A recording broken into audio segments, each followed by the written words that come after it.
And I'm here today with Alex Simmons. He is the founder of Kids Comic Con and the founder and curator of Color of Comics exhibition. Welcome, Alex. Welcome. Well, thank you. Thanks for having me. I'm so excited to have you on the program because you're going to talk about something that's coming up with your exhibit, but give a background to the listeners about the work that you do as founder of Kids Comic Con and also your exhibition, Color of Comics. Well, the short story, because believe me, I could take up a lot of airtime, is as a freelance writer and an ex-performer and so forth, I'm really very motivated to do things that help stimulate children's imaginations and to develop creative arts as a tool for everybody, but in particular for young people. And so as a writer and so forth working in the comic industry, at a certain point I began to remember what it was like going to conventions and meeting these artists who would share not only their skills by doing sketches and things, but would talk about how they got into the business and what their lives are like and so forth. And all this really fascinated me and my friends, and we got very excited because a lot of the times we felt like, gee, one day we could grow up to do that. And I felt a number of the conventions that I was experiencing, in particular between the 80s and 90s, were moving away from kids. They really, the material was becoming far more adult, and children were becoming sort of an afterthought. So I pushed for some organizations to maybe do a little section for kids. That didn't happen except with two groups. So eventually the director of educational outreach at Bronx Community College, he and I got to speaking about the comic art workshops I did and some other things, and he said, well, what else would you like to do? And I said, I'd love to do an all-age family or children's comic convention. And he said, well, I think we can do that here at BCC in New York, and that's what happened. So that was in 2007. So we created the Kids Comic Con. Literally, by reaching out to some of my friends in the business, we wound up with like 45 professional writers and artists and editors and publishers who came to this huge building on the campus of this university in the Bronx, and not really on the beaten path. It was a little bit of a haul to get to, but they came all for the kids. And then we thought we'd have maybe like 50 to 100 people from the general community, and we wound up with somewhere between 700 and 1,000 people came through the door that Wow.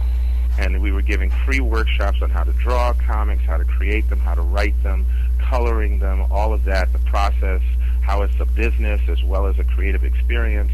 We had films, and we had some publishers and artists who were there either doing sketches for the kids or selling some of their books and things. And these were books that were more again, all-age friendly. So your younger brother or sister could be standing next to a 17-year-old as he or she looked at material, and it wouldn't necessarily be too intense or too offensive.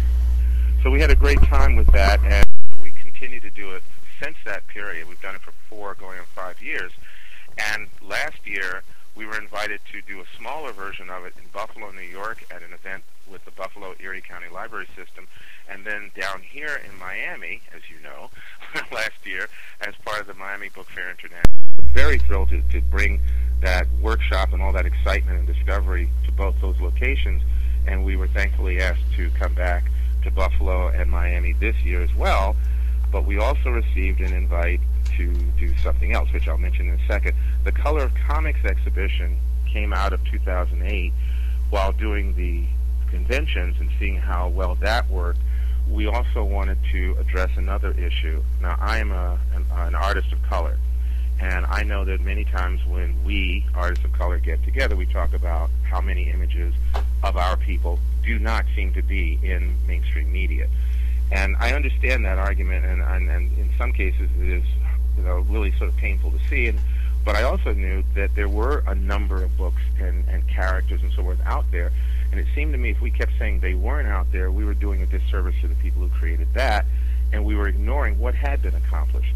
So in 2008, I curated the Color of Comics exhibition, which really reflects characters of color in the comic book industry, whether they're created by artists of color or not. Mm-hmm. And that exhibit in 2008, over 1,500 people came to see it, again on the campus of Bronx Community College. It has traveled a bit. It came down to Miami last year in the gallery here at Miami-Dade College, and this year we were asked to bring it, along with the Kids Comic Con, to Senegal, Africa. Wow. The city of Dakar. Amazing. Yes, it's been a pretty exciting ride. Did you have any idea? Well, first of all, when are you going? Myself and two others, we leave on November 29th, so Okay. just in about a week or so, and we'll land in Dakar 29th or 30th, depending on the what 12-hour flight we grab. Right. Have you ever been outside the U.S. with your work before?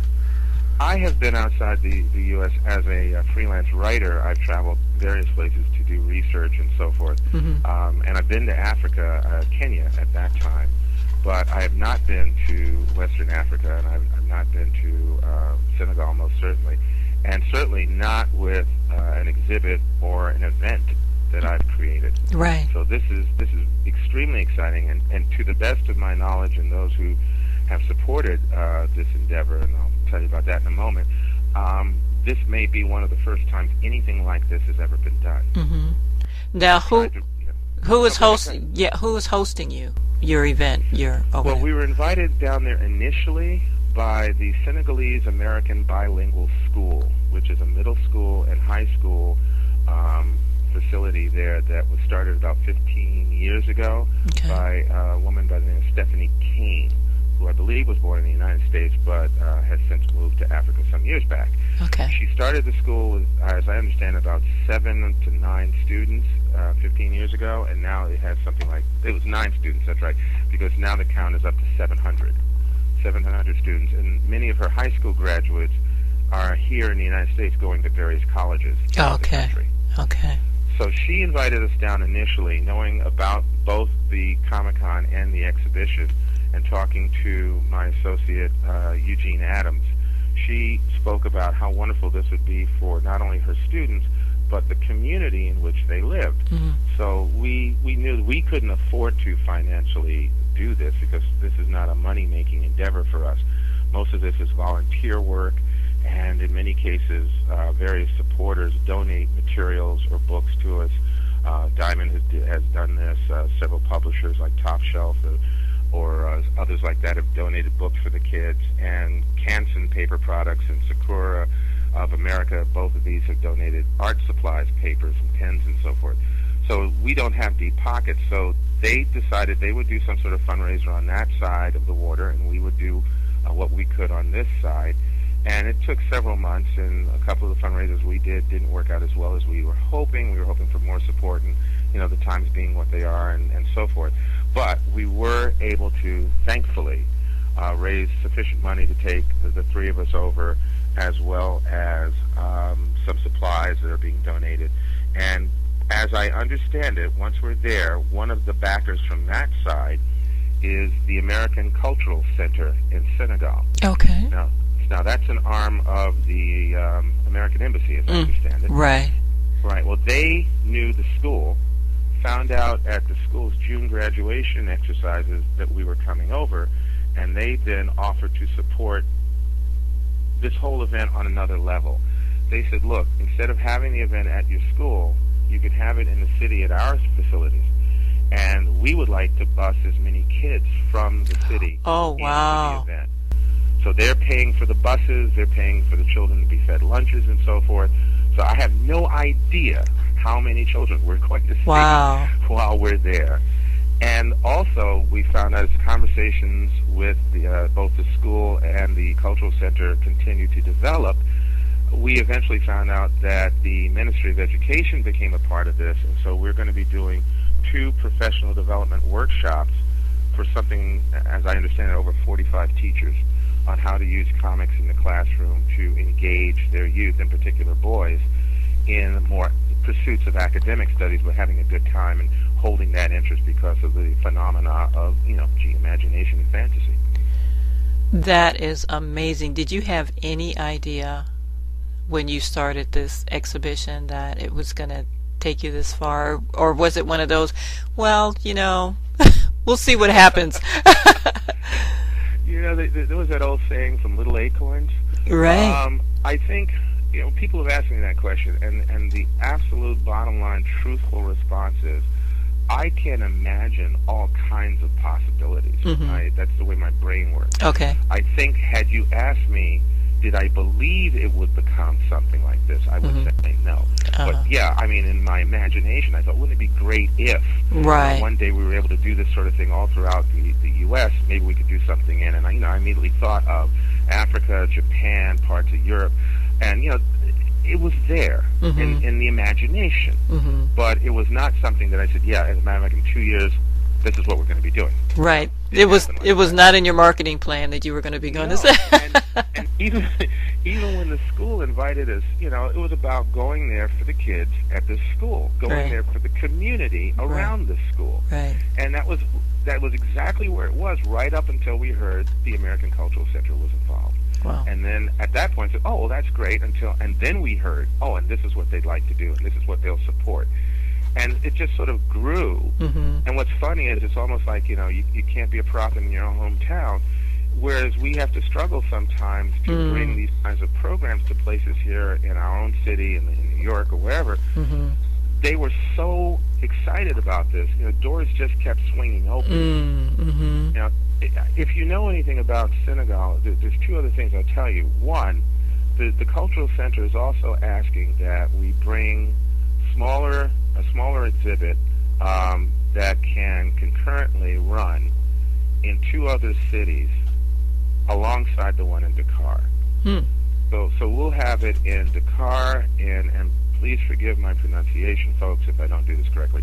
I believe it's pronounced Thies, Thies, and Luago.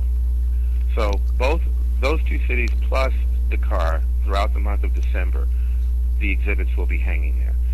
Then on top of that, we're going to be there, as I said, the end of November to about December 11th or 12th. On the 10th of December, the World Festival of Black Arts and Culture will open in Dakar. And so they're bringing artists, painters, and so forth, and photographers, dancers, performers of all sorts for this big cultural experience in that city. And just by virtue of our being there and people knowing about us, we become part of this citywide artistic experience that's going on. Now, again, I did not ever imagine that. I would say. Well, let me ask this last question. Do you have freelance artists in Senegal that you currently know or work with, or are you starting fresh over there? I personally, and our organization from this side of the water is starting totally fresh. I mean, I know of a couple of artists that we have in our exhibit who are supposedly Senegalese artists, but I have no contact with them.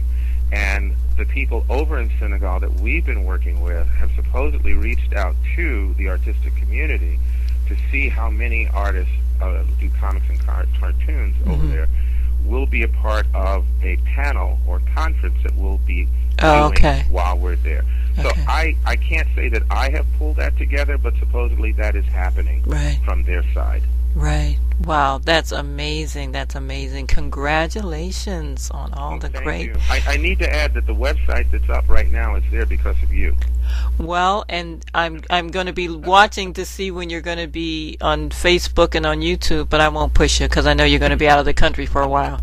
So I'll give you a few weeks on that. So. Thank you. That's awfully decent of me. Well, Alex Simmons, Color of Comics, founder of Kids Comic Con and founder-curator of Color of Comics exhibition, on his way to Senegal. Congratulations, Alex. Thank you very much. Really, I appreciate it very, very much. Have a great time at the fair. You too. Take care. Bye-bye.